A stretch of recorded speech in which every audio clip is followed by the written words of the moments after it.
Bueno, hola chicos, ¿cómo les va? Van a estar recibiendo la actividad número 6, que es la actividad del logaritmo. Cuando reciban la actividad van a ver que en la primera parte aparece la definición del logaritmo y aparecen las propiedades. El uso de las propiedades es fundamental para que puedan resolver los ejercicios. Si no manejan las propiedades, no van a poder resolver los ejercicios y después cuando tengamos que trabajar con las ecuaciones exponenciales y las logarítmicas se nos va a complicar. El logaritmo es la función inversa a la función exponencial, que es lo que ustedes ya estuvieron dibujando en las dos actividades anteriores. Es la función inversa. Cuando yo ahora les presente la actividad, ustedes se van a dar cuenta que van a tener que dibujar la función de logaritmo y van a tener que dibujar la inversa, y ahí se van a encontrar con que la relación que hay entre los dos temas. Pero bueno, esto que está acá lo tienen en la teoría. Yo se los voy a remarcar para que al ver la teoría no vean letras y se asusten y digan, bueno, no entendí nada, cierro y a otra cosa.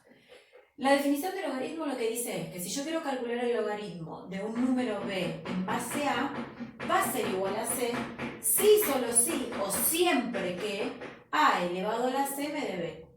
¿Sí? Esto es la definición de logaritmo y es lo que vamos a usar, pero hasta el cansancio con el tema de logaritmo.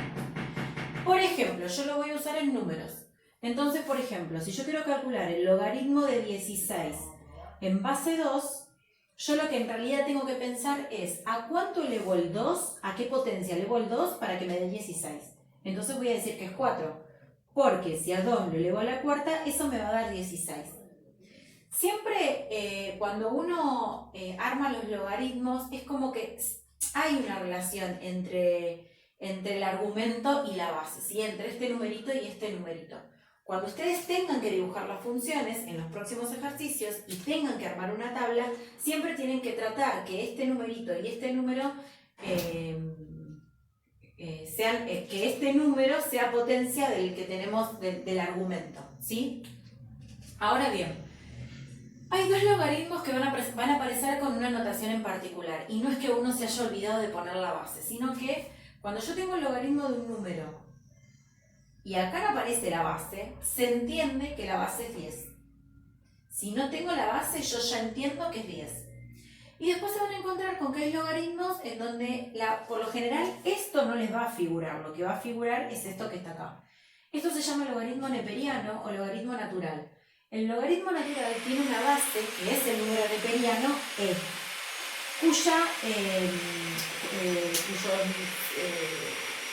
el e tiene un valor numérico que es 2,71 y tiene infinidad de decimales. Nosotros lo redondeamos y vamos a trabajar con 2,71. Pero son muy pocos ejercicios en donde va a aparecer esto. Lo que viene a continuación son las propiedades. Y para las propiedades es importante que las tengan a mano porque es lo que van a sí o sí necesitar para resolver la ejercitación que viene después. Así que ahora les voy a empezar a explicar algunas de las propiedades para que puedan resolver la ejercitación. Bueno, les voy a explicar las propiedades. En el apunte que van a recibir, en la actividad que van a recibir, ustedes se van a encontrar con que están las propiedades, primero están escritas con letras y después vienen los ejemplos. La letra es la explicación formal de la propiedad. Yo se las voy a ir explicando con numeritos y van a ver que no es tan difícil. Es una cuestión de tener, de recordarlas y nada más. Y yo lo que les recomiendo es que cuando están resolviendo los ejercicios tengan al lado las actividades. Si no pueden imprimirlo, que ustedes lo transcriben, lo que pueden hacer es en una hojita transcríbanse las propiedades, sobre todo estas son las más importantes, lo que es multiplicación, división son las más importantes, o son las que más van a ver, al igual que la de la potencia. Se las escriben en un papelito y cuando van resolviendo los ejercicios, eso es lo que ponen al lado. Entonces de esa manera va a ser más fácil resolver la ejercitación. Toda la actividad que viene después depende de las propiedades y del uso de las propiedades, la definición y demás. Bueno, la primera propiedad lo que dice es que si yo tengo el logaritmo, por ejemplo, de 1 en base 3, yo lo que quiero saber es ¿a cuánto elevo 3 para que me dé 1? Recuerden que todo número elevado a la 0 siempre es 1. Entonces yo puedo decir que este logaritmo es 0. ¿Por qué es 0? Porque 3 elevado a la 0, esto me da 1. ¿Sí? La segunda propiedad lo que dice es, fíjense que acá yo tengo el logaritmo de 3 en base 3. Estos son ejemplos, yo los puedo aplicar a otros números. Yo puedo tener el logaritmo de 5 en base 5, el logaritmo de 1000 en base 1000. Yo lo que quiero que vean es que, por ejemplo, si la base y este número coinciden, entonces yo puedo decir que este logaritmo es 1. ¿Por qué es 1? Yo en realidad lo que quiero saber es el logaritmo de 3 en base 3. Quiero saber a cuánto elevo este 3 para que me dé 3. Entonces yo sé que 3 elevado a la 1 me va a dar 3. Por eso digo que el logaritmo es 1. ¿Sí? Entonces, cuando ustedes en un ejercicio de repente vean que acá hay un 1 y acá tengo base 3, 5, 20, nunca 0, nunca 1, entonces yo ya puedo decir que es 0. Si yo tengo un logaritmo en donde estos dos números son iguales, yo ya puedo decir que es 1. ¿Sí? Y si no, bueno, hacen este planteo y también van a llegar. No es necesario que lo retengan, es una cuestión de razonar. Ahora, fíjense que yo tengo, por ejemplo, el logaritmo de 5 por 25 en base 5. Yo tengo el logaritmo de un producto. Entonces la mayoría lo que puede hacer es, bueno, 5 lo multiplico por 25 y lo resuelvo. Pero la idea es que usen propiedades, porque a veces se van a encontrar con que hay ejercicios que solo los van a poder resolver aplicando las propiedades. Cuando aparece un producto, el logaritmo es como si se distribuyera en una suma. Es decir, yo voy a tener el logaritmo de 5 en base 5 más el logaritmo de 25 en base 5. ¿Ven? Este producto se transformó en suma y yo distribuí el logaritmo, ¿sí? Separé el logaritmo en suma. O puedo hacer el camino inverso. Yo puedo tener una suma siempre que las bases sean las mismas, ¿no? Porque si yo acá tengo una base 5 y acá tengo una base 6, ahí no puedo aplicar propiedad. Pero si las bases son las mismas y hay una suma, yo puedo hacer el camino inverso. Puedo juntar estos dos numeritos, el 5 y el 25, y dejar un solo logaritmo con la base. Y después lo que hago es resolver. Es decir, fíjense, acá yo estaría en este caso, en la segunda propiedad. ¿Sí? Fíjense que estos dos números son los mismos. Entonces yo puedo decir que eso es 1. Si no me lo acuerdo, entonces yo lo que tengo que pensar es, ¿a cuánto elevo este 5 para que me dé 5? El resultado va a ser 1. Y después resuelvo este logaritmo. Yo tengo que resolver el logaritmo de 25 en base 5. Es decir, yo tengo que pensar, ¿a cuánto elevo este 5 para que me dé 25? Y el resultado es 2. Porque si yo hago 5 al cuadrado me va a dar 25. Y después resuelvo la suma. ¿Sí? La cuarta propiedad tiene división. Entonces es muy similar a la de la multiplicación, pero en vez de sumar se transforma en resta. Entonces me va a quedar de esta forma. El logaritmo de 81 en base 3 menos el logaritmo de 27 en base 3. Entonces yo ahora lo que hago es resolver los logaritmos. Si yo tuviese este ejercicio, puedo hacer el camino inverso, siempre que las bases sean las mismas. Entonces, yo ahora lo que tengo que hacer es calcular el logaritmo de 81 en base 3. Yo lo que hago acá, cuando calculo, es aplicar la definición, lo que vimos antes. Es decir, ¿a cuánto elevo 3 para que me dé 81? Si yo hago 3 por 3, 9... por 3, 27, por 3, 81. Es decir, que esto es 4. Porque 3 elevado a la cuarta me da 81. ¿Sí?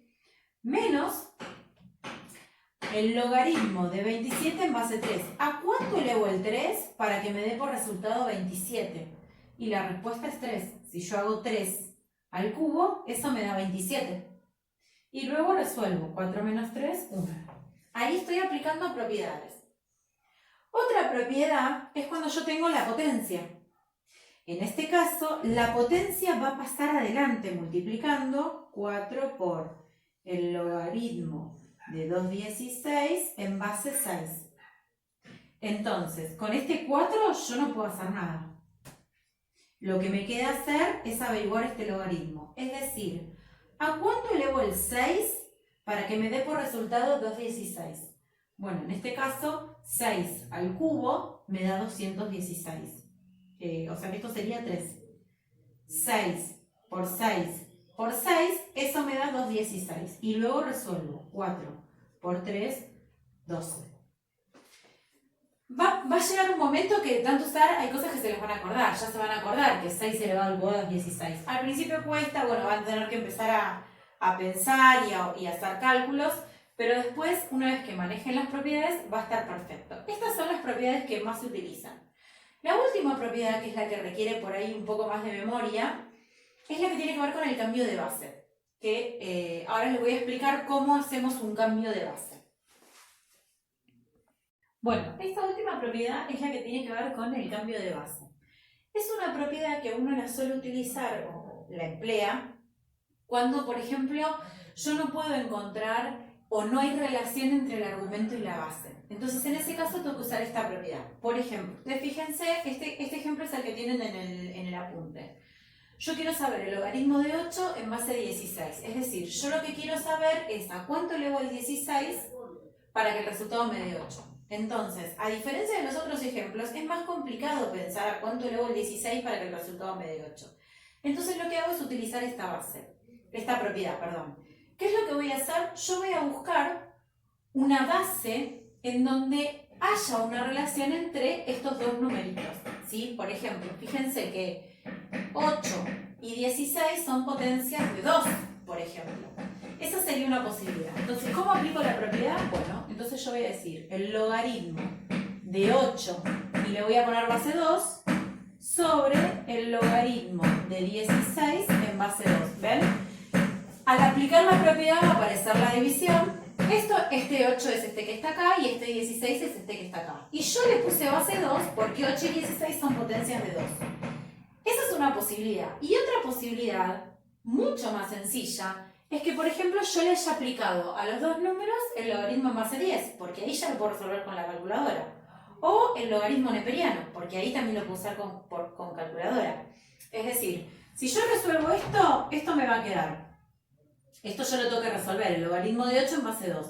¿A cuánto elevo el 2 para que me dé 8? A la 3. ¿Sí? 2 al cubo me va a dar 8. Y el logaritmo de 16 en base 2 sería, ¿a cuánto elevo el 2 para que me dé 16? Esto sería 4, perdón.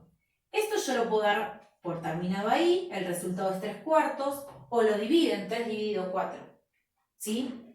Fíjense que el resultado es un número decimal, entonces nunca íbamos a poder encontrar con exactitud a cuánto elevo el 16 para que me dé 8. Otra posibilidad era que directamente hagan, por ejemplo, el logaritmo de 8 sobre el logaritmo de 16. ¿Ven que no tiene base? Entonces es base 10. Y esto directamente lo resuelven con calculadora. Yo pongo el logaritmo de 8 dividido el logaritmo de 16. Otra posibilidad es que yo haya puesto el logaritmo neperiano. Porque el logaritmo neperiano también en la calculadora, fíjense que aparece ln, la tecla ln, el logaritmo neperiano o el logaritmo natural. También, esto lo puedo resolver con calculadora. Cualquiera de las tres posibilidades es válida. En algunos ejercicios, la relación entre la base y el argumento la voy a encontrar rápido. En otros me voy a dar cuenta que rápidamente estos dos son potencias de 2. Y en otros ejercicios va a pasar que quizás no haya relación, que por ahí no pueda encontrar la potencia, entonces más tarde no puede encontrar la base con facilidad. Entonces recurro a cualquiera de estos dos ejemplos. El más utilizado siempre es este que está acá. Pero las tres formas son exactamente la misma y el resultado es exactamente el mismo. Bueno, terminadas con las propiedades, yo ahora les voy a explicar algunos de los ejercicios que tienen que resolver. Les voy a explicar un par como para que ustedes puedan después terminar toda la ejercitación.